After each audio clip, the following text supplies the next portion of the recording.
ரிஷபராசிக்காரங்க நல்லது கெட்டதை முழுசா தெரிஞ்சவங்க.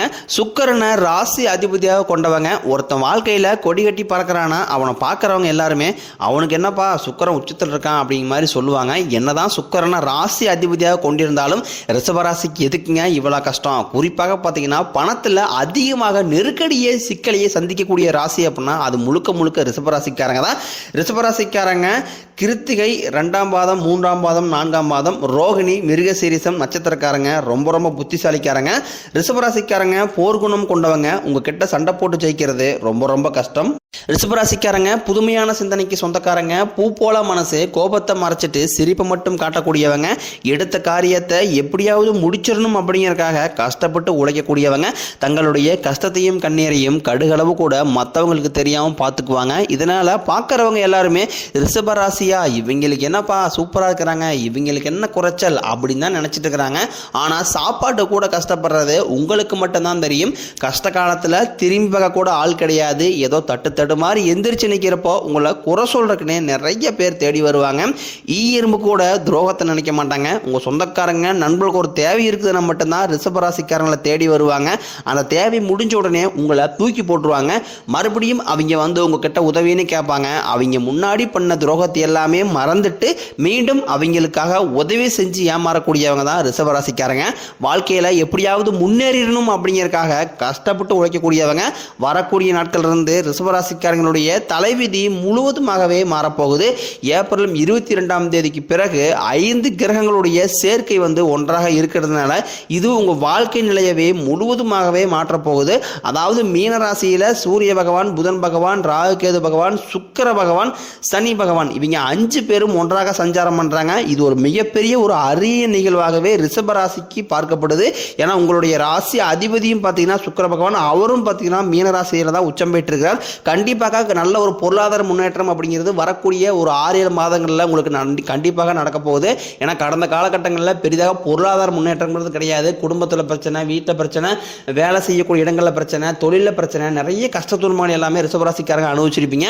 என்னடா நம்மளோட வாழ்க்கை என்ன இப்படியே தான் இருக்குது, எந்த ஒரு முன்னேற்றமே இருக்க மாட்டேங்குது, மற்ற ராசிங்கிற எல்லாமே நல்லா இருக்கிறாங்க, நம்ம மட்டும் ஏன் இப்போ இருக்கிறோம் அப்படின்னு நிறைய பேர் நினச்சிக்கிட்டு இருப்பீங்க. கண்டிப்பாக உங்கள் வாழ்க்கை நிலை அப்படிங்கிறது முழுவதுமாகவே மாறப்போகுது. ரிஷபராசிக்காரங்க தங்களுடைய வாழ்க்கையில் நல்லது நடக்க போது நினைச்சிட்டு இருந்திருப்பீங்க. ஆனால் உங்களுக்கு அந்த டைமில் ஒரு மிகப்பெரிய ஏமாற்றம் தான். புதுசாக ஒரு கஷ்டமும் பிரச்சனையும் உங்களை தானாகவே தேடி வந்திருக்கும். ரிஷபராசிக்காரங்க சொந்த பந்தத்தை இழந்தாங்க, சொத்துக்களை இழந்தாங்க, தனக்கு நெருக்கமாக இருக்கக்கூடிய உறவுகளையுமே இழந்தாங்க. கடைசியாக நான் மட்டும்தான் எல்லாத்தையுமே இழந்துட்டு நிற்கிறதா இருக்குது, எனக்கு உயிர் வாழவே பிடிக்கலன்னு சொல்லிட்டு இருக்காங்க. இதுக்கு மேலே என்னால் வாழவே முடியலை சாமி, தயவு செஞ்சு என்னை வந்து ஒரு கூடையே கூட்டிகிட்டு போயிரு. நான் இவ்வளோ கஷ்டப்பட்டதுக்கப்புறம் எனக்கு வாழ்க்கையில் வாழணுங்கிற எண்ணம் சுத்தமாகவே போயிருச்சு. உங்கள் மனசில் கவலையும் துன்பம் தான் அதிகமாகவே இருக்கு. நீங்க செய்யக்கூடிய ஒவ்வொரு விஷயத்தையுமே தடுப்பதற்காக வந்து உங்க கூட இருக்கிற நபர்களும் சொந்தக்காரர்களும் நிறைய பேர் முயற்சி பண்ணிக்கிட்டு இருக்காங்க. அவங்க பண்றது எல்லாமே தெரிஞ்சுமே கூட நீங்க என்னமோ பண்ணுங்க, எனக்கு என்ன வந்துச்சு அப்படின்னு தன் வேலையில மட்டும் என்னைக்குமே குறிக்கோளா இருக்கிறவங்க தான் ரிஷபராசிக்காரங்க. நீங்க என்னைக்குமே மற்றவங்க நம்பி இருக்கவே மாட்டீங்க. நம்மளால மற்றவங்களுக்கு கடுகளவு கூட துன்பம் வரக்கூடாதுன்னு நினைக்கிறவங்க தான் நீங்க. கொடுத்து சிவந்தக்காரங்களுக்கு சொந்தக்காரங்க உங்ககிட்ட இருந்தது அப்படின்னா எடுத்து கொடுத்துட்டு போயிட்டே இருப்பீங்க. மற்ற ராசிக்காரங்கள மாதிரி என்னைக்குமே சொல்லி காட்டுற பழக்கம் இவங்களுக்கு எப்பவுமே கிடையாது. வரக்கூடிய நாட்கள் இருந்து பார்த்தீங்கன்னா உங்களுக்கு இன்னொரு 6-7 மாதங்களுக்குள்ள நல்ல ஒரு பொருளாதார முன்னேற்றம் அப்படிங்கிறது இருக்க போகுது. ஏன்னா குரு பெயர்ச்சி பார்த்தீங்கன்னா உங்களுக்கு மே 14ஆம் தேதி ஸ்டார்ட் ஆகுது. குரு பகவான் பார்த்தீங்கன்னா உங்களுடைய ராசிக்கு 4ஆம் இடத்துலேருந்து 7ஆம் இடத்துக்கு போகிறார். அவர் வக்ர நிவர்த்தி ஆகிறதுனால உங்கள் வாழ்க்கையில் நல்ல ஒரு பொருளாதார முன்னேற்றம் அப்படிங்கிறது இருக்க போகுது. ஒரு 10 ரூபா கிடைக்க வேண்டிய இடத்துல உங்களுக்கு குரு பெயர்ச்சி மூலமாக ஒரு 100 ரூபா அப்படிங்கிறது கிடைக்கும்.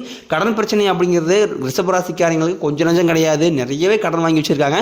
எப்படியா அந்த கடனை மட்டும் கட்டி முடிச்சிட்டுனா போது சாமி அப்படின்னு தான் நிறைய பேர்களுடைய மன குமுறலாவே இருக்குது. இந்த 2025 முடிஞ்சு 2026 அடி எடுத்து வைக்கும் போது அனைத்து விதமான கடனையுமே கட்டி முடிக்கக்கூடிய அளவுக்கு நல்ல ஒரு பொருளாதார முன்னேற்றம் அப்படிங்கிறது இருக்க போது. 1 பைசா கடன் இல்லாமல் அனைத்து கடனையுமே கட்டி முடிப்பீங்க. ஏன்னா அந்த அளவுக்கு குரு பயிற்சி மூலமாகவும் ராகுகேது பயிற்சி மூலமாகவும் உங்களுக்கு வருமானம் அப்படிங்கிறது பல மடங்காக வரப்போகுது. ஏன்னா கடந்த காலகட்டங்களில் நல்ல ஒரு வேலைங்கிறது கிடைச்சிருக்காது. ஒரு கிடைக்கிற வேலைக்கு போயிட்டு இருந்திருப்பீங்க, ஒரு 10,000 சம்பளத்துக்கோ 5,000 சம்பளத்துக்கோ போயிட்டு இருந்திருப்பீங்க. என்னடா நம்மளுடைய வாழ்க்கை மட்டும் இப்படி இருக்குது, மற்ற ராசிக்காரங்க எல்லாமே நல்லா ஐடி ஜாப் போகிறாங்க, கவர்மெண்ட் ஜாப் போகிறாங்க, எல்லாம் நல்லா இருக்கிறாங்க, நம்ம மட்டும் ஏன் இப்படி இருக்கோம் அப்படிங்கிற ஒரு மனதளவில் ஒரு கேள்வி அதிகமாகவே நீங்க யோசிச்சுக்கிட்டு இருக்கீங்க. கண்டிப்பாக வரக்கூடிய நாட்களில் உங்க தகுதிக்கு ஏற்ப நல்ல ஒரு வேலைங்கிறது நிச்சயமா உங்களுக்கு கிடைக்கும். அது நீங்க ஒரு அரசாங்க வேலைக்கு ட்ரை பண்ணாலும் சரி, இல்லை ஐடி ஜாப்போ, பிரைவேட் ஜாப்போ, பேங்க் சைடோ, நீங்க எங்க வேலைக்கு ட்ரை பண்ணாலும் உங்களுக்கு அந்த வேலை வந்து 100% கண்டிப்பாக கிடைக்கும். இது சனி பகவானினுடைய பார்வை உங்களுக்கு நேரடியாகவே இருக்குது. இதனால வருமானம் அப்படிங்கிறது பல வழிகளில் வரப்போகுது. தொழிலில் லாபம் சற்று அதிகமாகவே கிடைக்கும். அரசியல்வாதிகளை பொறுத்த வரைக்கும் புதிய பொறுப்புகள், புதிய பதவிகள் எல்லாமே தானாகவே உங்களை வந்து சேரும். ராகு கேதுவால உங்களுடைய செல்வாக்கு உயரும், உடல் ஆரோக்கியம் மேம்படும், சங்கடங்கள் நீங்கும். மறைமுகமாக உங்கள் தொழில் வாழ்க்கையிலும் சரி, இல்லற வாழ்க்கையிலும் சரி நிறைய நபர்கள் தொல்லை கொடுத்துருப்பாங்க. இனி அவர்களுடைய தொந்தரவுங்கிறது இருக்காது. நீங்களும் ஒரு கம்பெனியில் 5-6 வருஷத்துக்கு மேலே வேலை செஞ்சுருப்பீங்க. ஆனால் நீங்களும் இரவு பகல் பார்க்காம வேலை செஞ்சிருப்பீங்க. உங்களுக்கு சொந்த கம்பெனியில் நினச்சி வேலை செஞ்சுருப்பீங்க. ஆனால் உங்களுக்கு சரியான ஒரு அங்கீகாரம் அப்படிங்கிறது நீங்கள் வேலை செய்யக்கூடிய இடங்களில் கிடைச்சிருக்காது. இதை நினச்சி ரொம்ப வருத்தப்பட்டிருப்பீங்க. ஆனால் இனி வரக்கூடிய நாட்களில் உங்களுக்கு பதவி உயர்வு, சம்பள உயர்வு, உங்களுக்கு மேலே இருக்கக்கூடிய அதிகாரிகளுடைய ஆதரவு முதற்கொண்டும் கிடைக்க போகுது. இனி உங்கள் வார்த்தைக்கு மதிப்பு மரியாதை கிடைக்கும். அந்த சில நீங்கள் எதிர்பார்த்த உயர்வுக்கு போக போகிறீங்க. தொழிலில் இருந்த தடைகள் விலகுவது மட்டும் இல்லாமல் சிலர் வந்து புதிதாக தொழில் தொடங்குவீங்க. உற்பத்தியில் இருந்த தடைகள் நீங்கி தொழிலை விரிவு செய்வீங்க. வரக்கூடிய நாட்களில் விற்பனை அதிகமாகும். ஏற்றுமதி இறக்குமதி தொழிலில் நல்ல லாபம் கிடைக்கும். நீங்கள் செய்யக்கூடியது சின்ன தொழிலோ பெரிய தொழிலோ நல்ல ஒரு வளர்ச்சி அப்படிங்கிறது நிச்சயம் உங்களுக்கு ஏற்படும். ஏன்னா ரிஷபராசிக்காரங்க கடந்த காலகட்டங்களில் வரன் பார்த்துட்டு இருந்திருப்பாங்க. ஏதாவது ஒரு சூழ்நிலை யாராவது வந்து கெடுத்து விட்டுருவாங்க. இல்லைனா வந்து பெண் வீட்டிலிருந்து பார்த்தீங்கன்னா வந்து மாப்பிள்ளைக்கு வந்து வசதி இல்லை, நல்ல வேலை இல்லை அப்படின்னு ஏதோ ஒரு காரணத்தை சொல்லி தட்டி கழிச்சிருவாங்க. இந்த மாதிரி திருமணத்துக்கு வந்து வயதும் பார்த்தீங்கன்னா உங்களுக்கு 33, 35, 37 வயது வரைக்குமே ரிஷபராசி ஆண்களுக்கு வயது அடைஞ்சுமே கூட திருமண பாக்கியம் அப்படிங்கிறது ஏதாவது ஒரு வகையில் தடைப்பட்டே தான் போயிட்டு இருக்கும். இனி வரக்கூடிய நாட்களில் கண்டிப்பாக நீங்கள் எதிர்பார்த்த மாதிரியே நல்ல ஒரு வாழ்க்கை அப்படிங்கிறது உங்களுக்கு நிச்சயம் அமையும். வாழ்க்கை துணையை இழந்த ரிஷபராசி ஆண்களோ பெண்களோ அடுத்து வந்து 2வது திருமணம், அதாவது மறுமணம் பண்ணலாமா வேண்டாமா அப்படிங்கிற ஒரு குழப்பத்திலே இருப்பீங்க. அப்படி 2வது திருமணம் பண்ணும்போது ஃப்ரெண்ட்ஸ் தப்பாக நினைப்பாங்களா, இல்லை சொந்தக்காரங்க ஏதாவது தப்பாக பேசிடுவாங்களா, இந்த ஊர் ஏதாவது நினச்சிருமா அப்படிங்கிறதுக்காக அடுத்தவங்க தாட்டில் இருந்தே நிறைய ரிஷபராசிக்காரங்க யோசிச்சுக்கிட்டு இருக்கிறீங்க.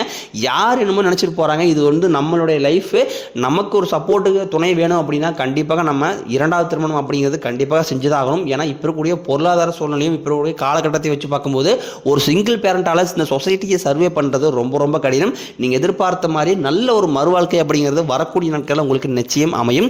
குழந்தை பாக்கியத்திற்காக இயங்கியவர்களுக்கு எங்களுக்கு மேரேஜ் ஆகியோ 4 வருஷம் ஆகுது சாமி, 5 வருஷம் ஆகுது, 8 வருஷம் ஆகுது, எங்களுக்கு பிள்ளை பேர் பாக்கியமே இல்லை சாமி, நாங்களும் போகாத ஹாஸ்பிட்டலில் பார்க்காத ட்ரீட்மெண்ட்டில் கோயிலாக போயிட்டு இருக்கோம், எங்களுக்கு பிள்ளை பேர் பாக்கியம் மட்டும் கிடைச்சிட்டா போதும் சாமி அப்படின்னு தான் நிறைய ரிஷபராசிக்காரங்க நேரில் வந்து சொல்லிட்டு இருக்கீங்க. கண்டிப்பாக வரக்கூடிய ஒரு 6-7 மாதங்களுக்குள்ள நிச்சயம் உங்களுக்கு விரைவில் பிள்ளை பேர் பாக்கியம் அப்படிங்கிறது உண்டாகும். பிரிந்திருக்கக்கூடிய கணவன் மனைவி எல்லாமே மீண்டும் ஒரு முறை சேர்ந்து ஒரு முறை பேசக்கூடிய வாய்ப்பு கிடைக்கும் பட்சத்தில் மீண்டும் ஒன்றாக இணைந்து வாழ்வீங்க. இப்போ எல்லாமே பார்த்தீங்கன்னா காதலில் அதிகமாக தோல்வியை சந்திக்கக்கூடிய ராசி அப்படின்னா அது வந்து ரிஷப ராசிக்காரங்க தான். ஏன்னா முன்னாடி எல்லாமே பார்த்தீங்கன்னா ஈஸியாக வந்து காதலில் செட் ஆகி மேரேஜ் பண்ணிடுவாங்க. ஆனால் இப்போ கடந்த 2 வருடமாக பார்த்தீங்கன்னா நிறைய சிக்கல் பிரச்சனை வந்து சந்திச்சுட்டு இருக்கிறீங்க. இனி வரக்கூடிய நாட்களில் உங்கள் காதல் வந்து கண்டிப்பாக கைகூடும். காதலை வந்து நீங்கள் வீட்டில் சொல்லும்போது வீட்டில் இருக்கக்கூடிய பெற்றோர்களே பார்த்தீங்கன்னா உங்களுக்கு கல்யாணம் செய்து வைக்கக்கூடிய வாய்ப்புகள் எல்லாமே உங்களுக்கு பிரகாசமாகவே உள்ளது. பெண்களை பொறுத்த வரைக்கும் வாழ்க்கையில் சங்கடங்கள் நீங்கும். குடும்பத்தில் உங்களுடைய ஆலோசனைக்கு நல்ல ஒரு மதிப்பு மரியாதை கிடைக்கும். கடினமான காரியத்தையும் சுலபமாக செஞ்சு முடிப்பீங்க. உங்கள் எளிமையான பேச்சு திறமையால் நீங்கள் அனைவரையுமே கவர்ந்து எழுப்பீங்க. சமூகத்தில் உங்கள் பெயருக்கும் புகழுக்கும் படிப்படியாக முன்னேற்றம் வரப்போகுது. சிலருக்கு படிப்பதற்காகவும் வேலை விஷயமாகவும் தொழில் விஷயமாகவும் வெளியூர் வெளிநாடு போகக்கூடிய வாய்ப்பு அனைத்தும் கிடைக்க போகுது. உங்கள் குடும்பத்தில் கடந்த காலகட்டங்களில் எந்த ஒரு சுப நிகழ்ச்சியுமே நடந்திருக்காது. இனி வரக்கூடிய நாட்களில் உங்களுக்கு திருமணம், சீமந்தம், புதிதாக வீடு கட்ட ஆரம்பிப்பீங்க. கிரகப்பிரவேசம் போன்ற சுப நிகழ்ச்சி அனைத்தும் நடக்க போகுது. சிலர் வந்து புதிதாக தொழில்துறையான முயற்சி பண்ணுவீங்க. அந்த முயற்சிக்கு எதிர்பார்த்த உதவிகள் உங்களுக்கு நிச்சயம் கிடைக்கும். ரிஷபராசியை பொறுத்த வரைக்கும் நீங்கள் ஆண்களோ பெண்களோ அரசு வேலையோ தனியார் வேலையோ கூலி வேலையோ நீங்கள் எதிர்பாராத வருமானம் அப்படிங்கிறது உங்களுக்கு இரட்டிப்பு மடங்காக கிடைக்க போகுது. வேலையில் இருந்த பிரச்சனை தடுமாற்றம் முழுவதும் மறைய போகுது. நீங்கள் கூலி வேலை செய்கிறீங்களோ அல்லது 10 பேரை வச்சு வேலை வாங்கி ஒரு இடத்துல முதலாளியே இருக்கிறீங்களோ பேச்சில் மட்டும் கொஞ்சம் நிதானத்தை கடைபிடிப்பது ரிஷபராசிக்காரங்களுக்கு ரொம்ப ரொம்ப நல்லது. ஏன்னா டக்குன்னு அதிகமாக கோபப்பட்டுருவாங்க. இந்த 12 ராசியிலேயே வந்து அதிகமாக கோபத்தை வெளிப்படுத்தக்கூடிய ராசி அப்படின்னா அது முழுக்க ரிஷபராசிக்காரங்க தான். இனி வரக்கூடிய நாட்களில் ரிஷபராசிக்காரனுடைய வளர்ச்சி அப்படிங்கிறது யாருமே எதிர்பார்க்காத அளவுக்கு ஒரு மிகப்பெரிய ஒரு அசுர வளர்ச்சியாக இருக்க போது. உங்களுடைய நண்பர்களும் சொந்தக்காரங்களுமே பார்த்தீங்கன்னா என்னடா நம்ம கூடயே இருந்தால் திடீர்னு வீடு கட்டிட்டான், கார் வாங்கிட்டான், பைக் வாங்கிட்டான், இடம் வாங்கி போட்டான், கல்யாணம் பண்ணிட்டான், இப்படின்னு உங்கள் மீது வந்து அதிகமாக வந்து பொறாமைப்படக்கூடிய நாட்கள் வந்து வெகு தொலைவில் கிடையாது. இந்த ஆண்டுக்குள்ளேயே இந்த மாதிரி நிறைய இதெல்லாமே சந்திக்க போகிறீங்க. முடிஞ்ச அளவுக்கு வந்து எல்லா விஷயத்தையுமே கொஞ்சம் ரகசியமாக வச்சுக்கோங்க. என்னதான் எவ்வளோ க்ளோஸ் ஃப்ரெண்டாக இருந்தாலும் சரி, சொந்தக்காரனாக இருந்தாலும் சரி, எந்த ஒரு விஷயத்தையுமே கொஞ்சம் ரகசியமாக வைப்பித்துக் கொள்வது உங்களுக்கு ரொம்ப ரொம்ப நல்லது. ஏன்னா உங்களை பற்றி நிறைய நபர்கள் வந்து வெளியே போய் புரளி பேசிக்கிட்டு இருக்காங்க. நம்ம சேனலை ஃபஸ்ட் டைம் பார்க்குறீங்க அப்படின்னா மறக்காமல் சேனலை சப்ஸ்கிரைப் பண்ணி பெல் பட்டனை ப்ரெஸ் பண்ணிக்கிங்க. அப்போ தான் நம்ம தொடர்ந்து கொடுக்கக்கூடிய காணொலிகள் அனைத்தும் உங்களுக்கு நோட்டிஃபிகேஷனாக வரும்.